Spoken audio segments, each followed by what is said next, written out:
Welcome. Here are the top stories we're following at this hour.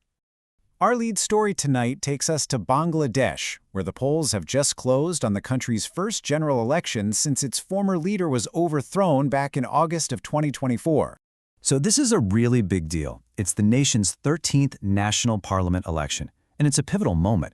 You see, this is the very first vote since mass demonstrations removed Sheikh Hasina from power. On top of that, her political party was then barred from even running, so the entire political landscape has been fundamentally altered.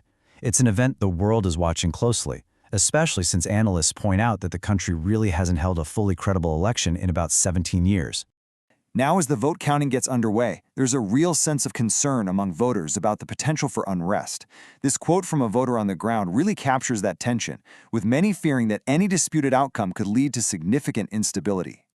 The election is pretty much a contest between two main factions.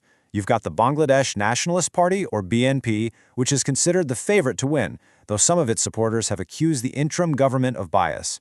Their main rival, the Islamic party Jamaat-e-Islami, has fired back, accusing the BNP of voter intimidation. So as you can imagine, tensions are running high. All right, let's turn now to the African continent, where the African Union's Peace and Security Council has held some very important meetings to tackle two urgent conflicts.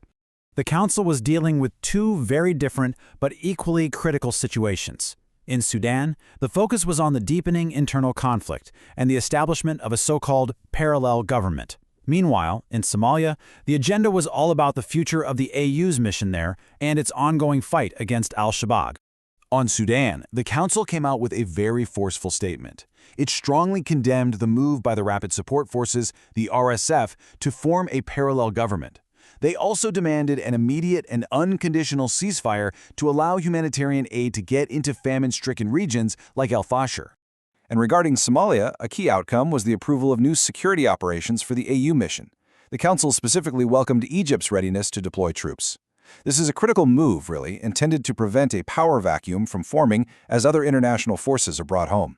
From regional security in Africa to the broader global challenges, world leaders are now gathering in Europe for the 62nd Munich Security Conference, which kicks off today. And the mood there seems pretty grim. A report released ahead of the conference titled Under Destruction sets a really stark tone. It warns of an intentional dismantling of the global order and also notes European concerns over the shifting security posture of the United States. We're going to continue to follow all of these developing global stories.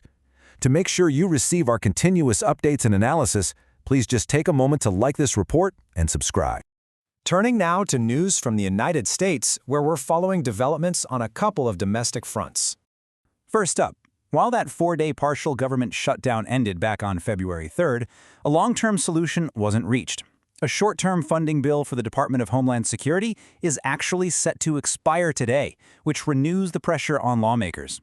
And second, down in Georgia, newly unsealed court documents are revealing that a recent FBI search of election facilities in Fulton County was started based on years-old, debunked fraud allegations that stemmed from the 2020 election. All right, shifting gears a bit to the world of innovation.